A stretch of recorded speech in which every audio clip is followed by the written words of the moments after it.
teus pensamentos. E teus pensamentos vão ter uma ação dentro do teu lar, sem dúvida. Bem, não, brigas, muitas vezes.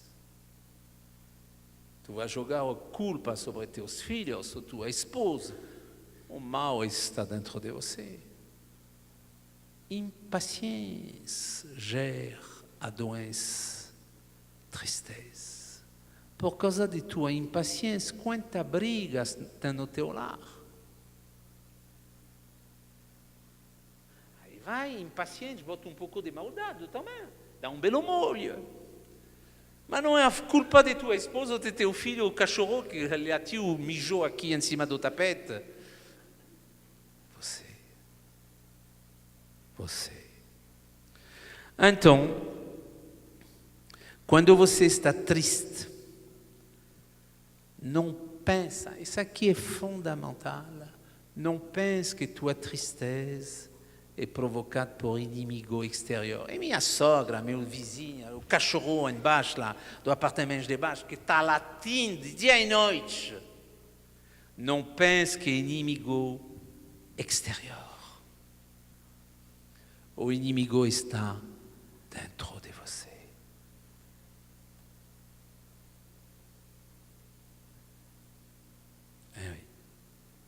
Para chegar à cura, tem que esquecer as ofensas.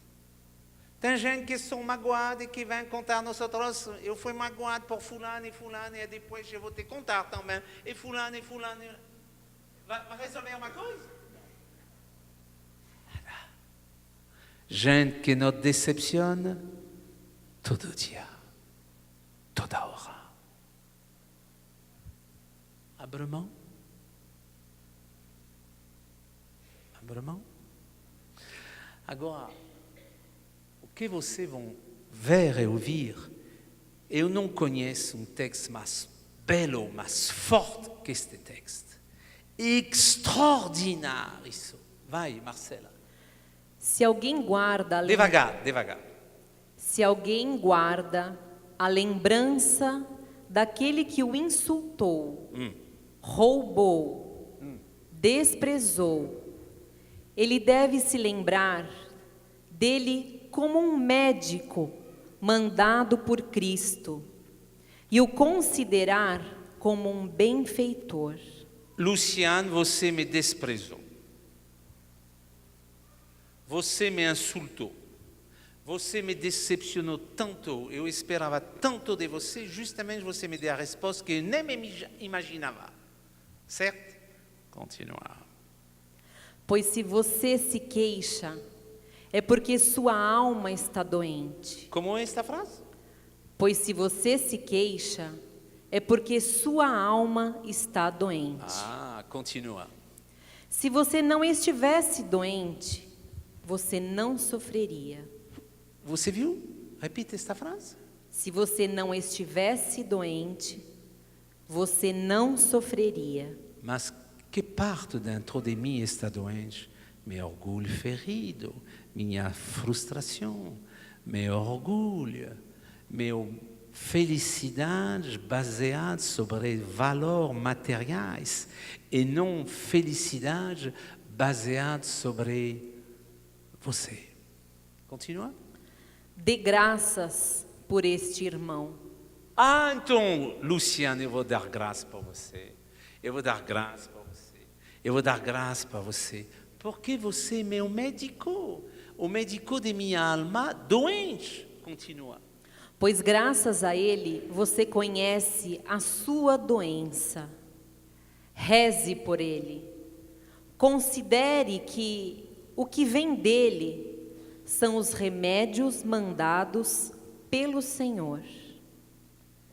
Se pelo contrário, você se queixa dele, está dizendo a Deus: eu não quero receber os teus remédios.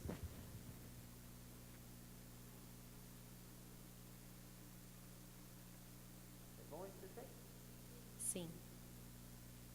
É extraordinário. Como é a última frase? Faz bem este texto. Se pelo... vai. Se pelo contrário, você se queixa dele, Ah, então não vou me queixar de você, Luciano, nem de você, nem de você. Você foi meu médico. Continua. está dizendo a Deus: eu não quero receber os teus remédios. É forte isso. Forte isso. Extraordinário isso. Estamos chegando ao fim. Coragem. O que está escrito? Perdoa. Perdoa ao teu próximo o mal que te fez, e teus pecados serão perdoados quando o pedires. Quanto aqui no meio de vocês são tristes por causa de teu pai? Que falhou. Você não conseguiu estudar porque não tinha dinheiro em casa. Teu pai que traiu tua mãe, o adultério. Tua mãe que amou muito mais o nosso irmão, etc. Então, o que fala o Senhor? Perdoa. Perdoa aqui. Teu próximo, mas teu próximo, a maioria do tempo, está dentro de tua casa. Perdoa. É a regra. Perdoa. Volta a este texto azul, este texto aqui extraordinário. Se alguém guarda a lembrança daquele que o insultou, roubou, desprezou, ele deve se lembrar dele como um médico mandado por Cristo e o considerar como um benfeitor. Luciano, você é meu benfeitor.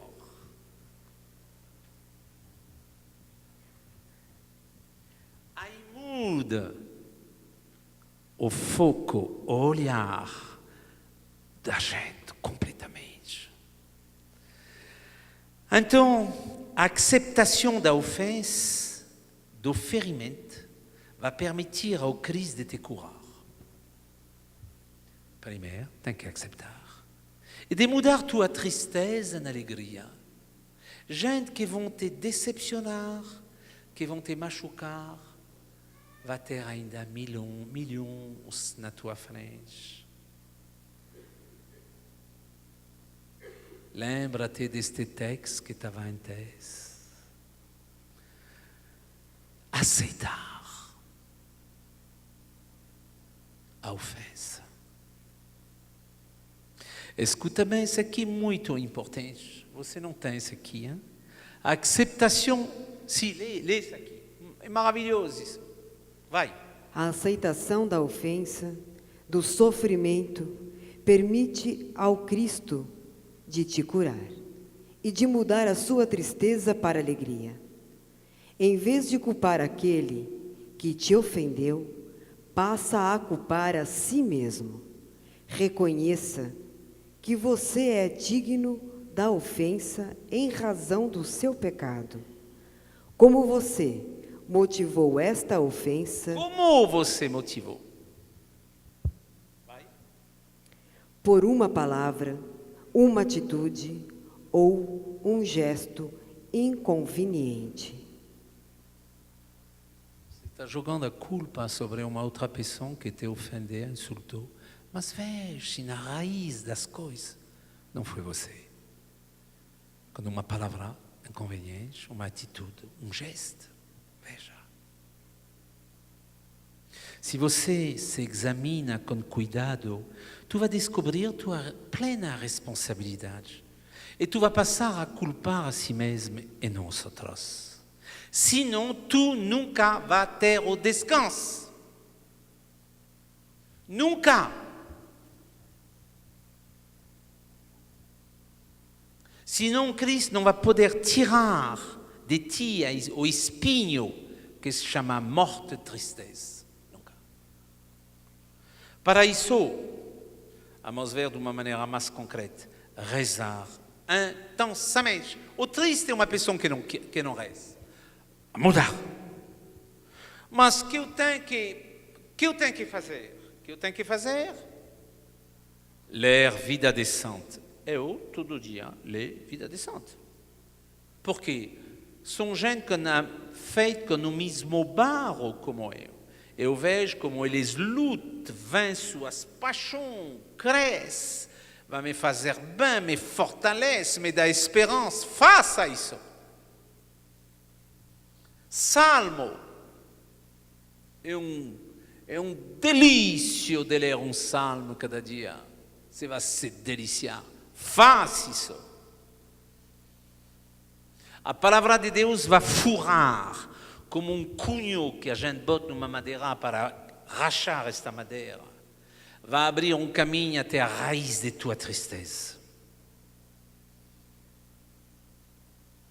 Se você está triste, repita centenas de vezes cada dia. Minha alma abençoa o Senhor.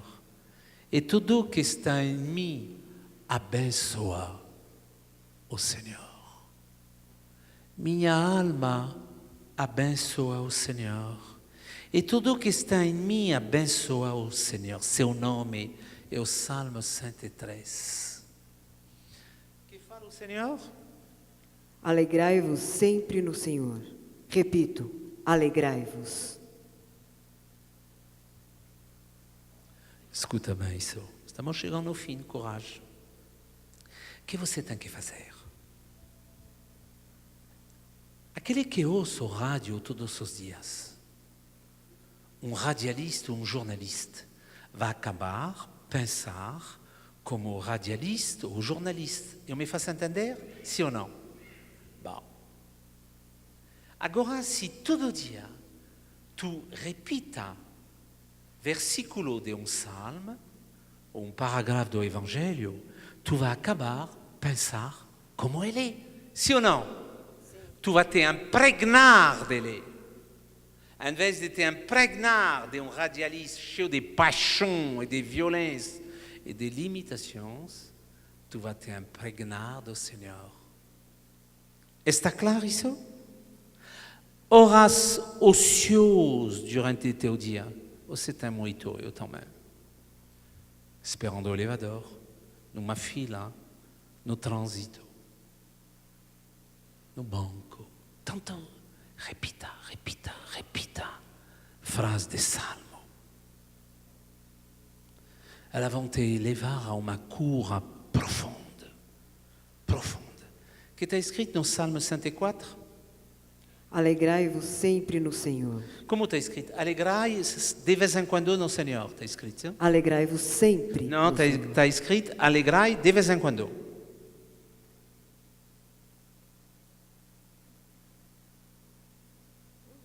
O que está escrito?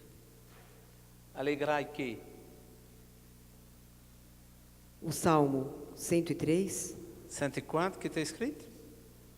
Recorrei ao Senhor e ao seu poder. Não, então vamos voltar no alegrai. O que está escrito? Baixo de teus olhos. De vez em quando ou sempre? Sempre no Senhor. Sempre. Alegrai-vos sempre do Senhor. É tão forte que o apóstolo fala, eu repito, alegrai-vos. Depois, qual é o versículo 104? Recorrai. Recorrei ao Senhor, Senhor. E ao seu poder. Procurai continuamente sua face. Continuamente ou de vez em quando? Continuamente sua face. Lê de novo. Recorrei ao Senhor e ao seu poder. Procurai continuamente sua face. Essa espécie de demônio, lê para nós. Essa espécie de demônio. Que demônio? O demônio de minha tristeza. Que ele manipula, que ele controla, incentivando ela. Que fala o Senhor? Essa espécie de demônio não se pode expulsar, senão pela oração. Olha, o homem moderno vive numa mentira. Sempre fala, eu não tenho tempo de rezar. Muito bem. Sabemos hoje é inatacável, porque a ciência conferiu isso.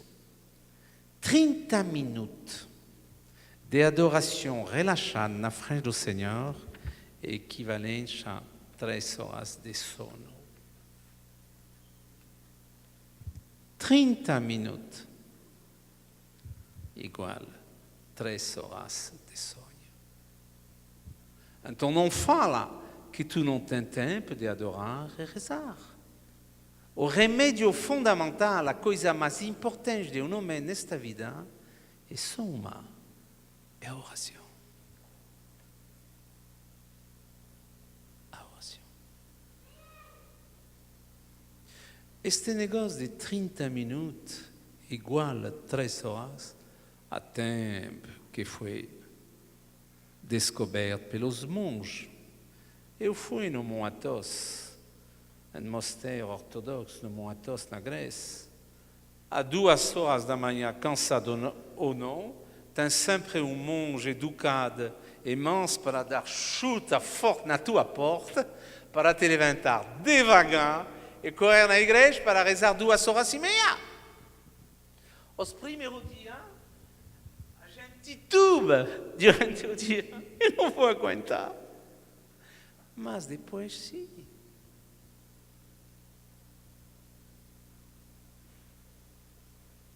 Remédio. Homem longe de Deus, adormecido.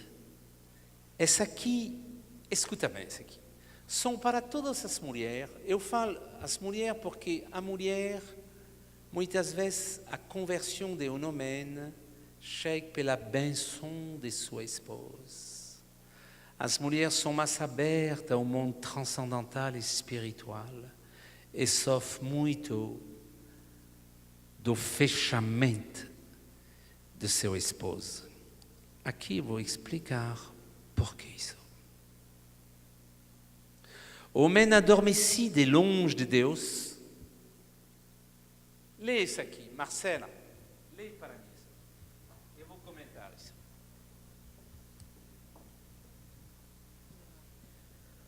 O homem adormecido e longe de Deus. Então, vamos pegar um exemplo concreto. Você está casado com um homem que não quer saber nada de Deus. E você sofre. Porque este homem é adormecido e longe de Deus. Continua. Culpa o homem espiritual e o rejeita. Então, neste caso, é teu esposa, adormecida e longe de Deus, que te culpabiliza, mulher. Porque você é uma mulher espiritual e vai rejeitar tua dimensão espiritual. Continua. Porque o homem espiritual perturba o homem adormecido. Você, mulher, como ser espiritual que pratique, que reze, você vai perturbar um homem adormecido. Continua. O perturba na sua letargia. Você vai perturbar teu esposo que vive instalada numa letargia. Vai? Apresentando na sua consciência perguntas que ele não quer ouvir. Com tuas atitudes de vida, tua fé, tua crença, tu vai incomodar ele, porque ele não quer responder a estas perguntas. Não quer ouvir de um jeito nenhum estas perguntas. Porque é um ser necrosado e não quer saber nada. Continua. E põe em evidência uma dimensão espiritual que muitas vezes ele expulsou e abafou da sua vida com violência. Então, com tuas atitudes, tuas orações, tua prática, a igreja que está dentro de teu mundo, você obrigatoriamente, você levanta frente a ele uma dimensão espiritual que ele não quer saber, ele expulsou isso de sua vida. E muitas vezes ele expulsou isso de sua vida com violência. Fechando a porta, dando um chute nesta porta do mundo espiritual. Eu me faço entender, sim ou não? Está claro isso? Porque isso aqui é uma resposta para muitas de vocês. Está claro? Bom. Depois, um dos remédios, vai. Vigiai e orai, para que não entreis em tentação. Na tentação de me deixar de novo cair na armadilha da paixão tristeza. Capela de adoração, você tem um luxo aqui neste santuário que pouca igreja tem. Você tem uma capela de adoração que está aberta, geralmente, 14 horas por dia.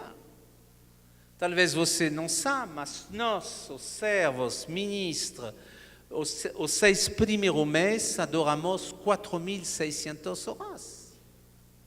A metade até Natal, dobrar isso.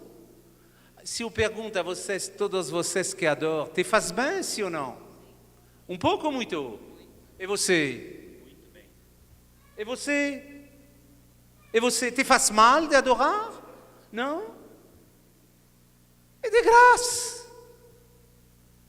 Quando a gente pede dinheiro aos católicos, tem ninguém, todo mundo fuge. Isso aqui é de graça. Aprende a te fazer bem a si mesmo. Botar bálsamo sobre tuas feridas. É um luxo poder adorar, me expor a você. Que está escrito aqui, vigiai. E orai, para que não entreis em tentação. A tentação de voltar atrás, me deixar fisgada por a tristeza, paixão. Olha que falou David, veja. Muitas lágrimas correram de meus olhos, por não ter observado a vossa lei. O Senhor acaba de dizer, fuge desta destruição. Veja, lê para mim o 48. Olha como é bonito isso. Lê. Vinde a mim. Não, 48. Não é 48. Em cima. 7 vezes ao dia publico vossos louvores, por causa da justiça de vossos juízos. Escuta bem. Há um homem que escreveu 7 vezes ao dia, eu vou parar tudo para rezar. Este homem era quem? Rei, juiz, general em chefe de um exército que sempre estava em pé de guerra. Com todas estas atividades, ele parava todas suas atividades para rezar ao Senhor 7 vezes por dia. Você é o rei da vida? Você é o rei da vida? Você tem todas estas ocupações? Então pode rezar 7 vezes ao dia.